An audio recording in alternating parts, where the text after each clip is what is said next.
Hello everyone, wherever you are, good morning, good afternoon, good evening, or good night. My name is Kesang Agifari.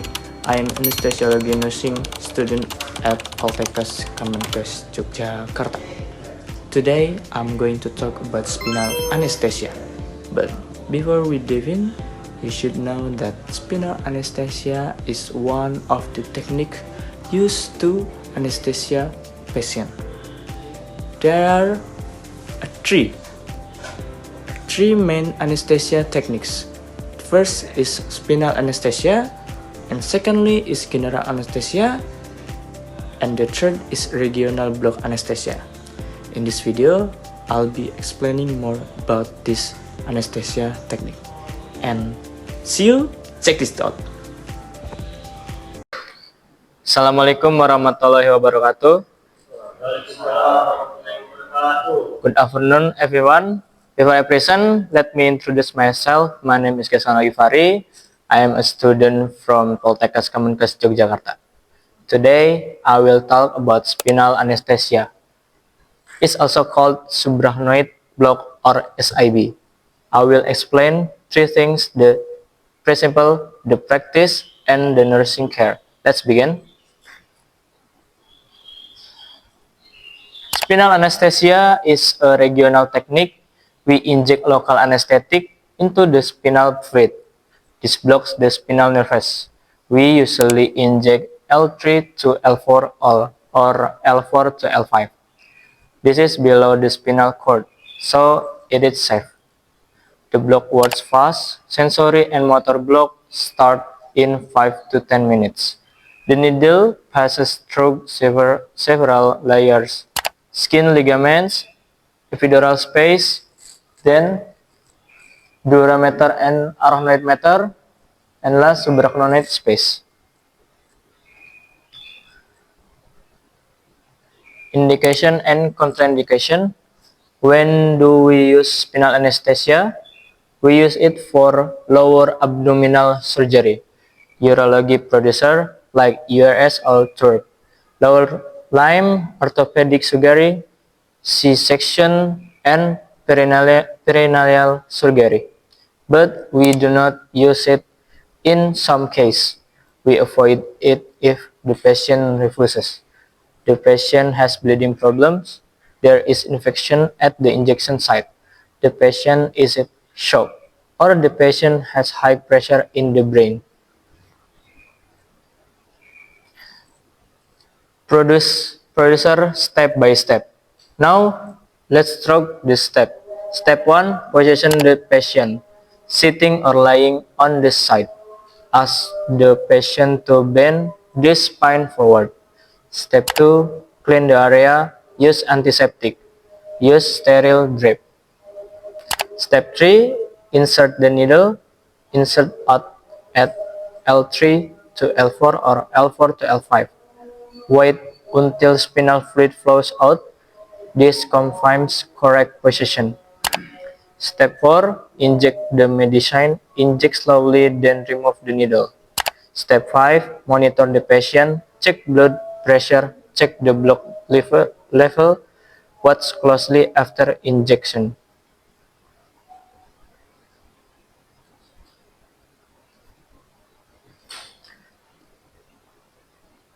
Complication and management. Every technique has risk. Let's talk about problems that can happen.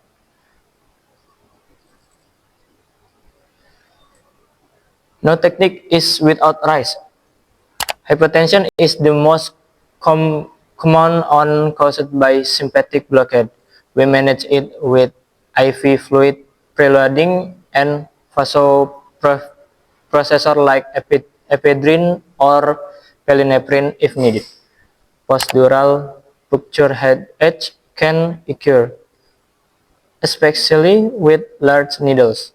We reduce this risk by using smaller gauge pencil point needles and treat it with hydration, analgesia, and a blood patch if severe. A hike or support the airway and blood pressure. Lastly, bradycardia can occur due to blockade of the cardiac accelerator fibers, which we treat with atropine as needed.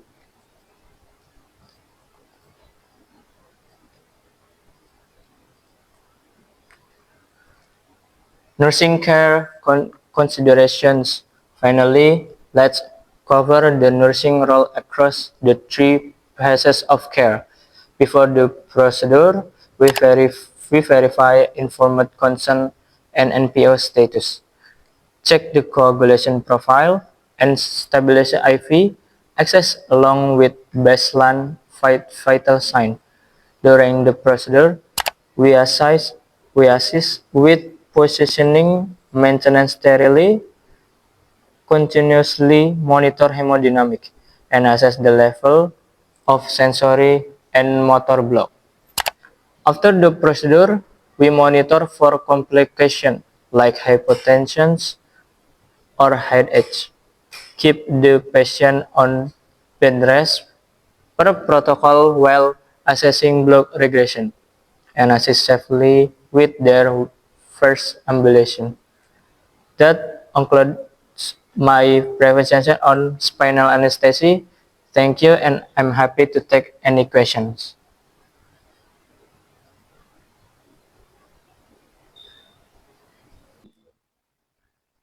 Yeah, maybe someone to take any question. Oh, of course. What is L3 to L4 exactly? Thanks for the question and nice the question. What is L3 to L4? L3 to L4 is the lumbar region. It's the lower part of the back where the spinal needle is inserted into the subarachnoid space to inject local anesthetic during spinal anesthesia or SAB. Thank you. What drugs are used in SIB anesthesia? Okay, thank you for question. The question is what drugs are used in SIB anesthesia? SIB anesthesia, the main drugs used in spinal anesthesia are first bupivacaine. Bupivacaine is the most commonly used local anesthetic, provide sensory and motor block. And second is lidocaine, provides a rapid onset but is less commonly used for spinal anesthesia today. And the third is fentanyl. Fentanyl is an opioid that may be added to improve pain relief. And the last is a morphine. Morphine is may be added to provide longer lasting post-operative analgesia. Thank you.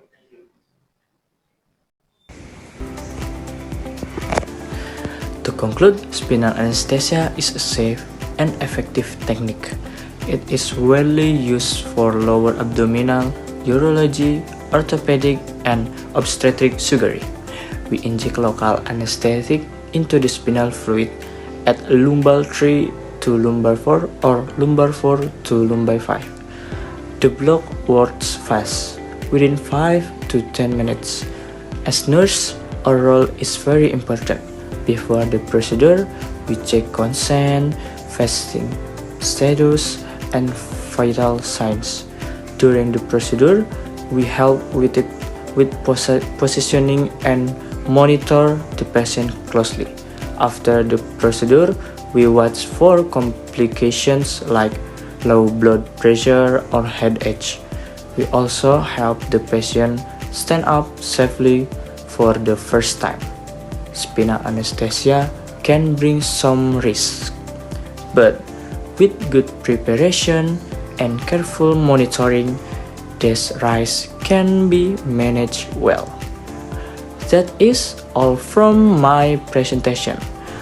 Thank you very much for watching.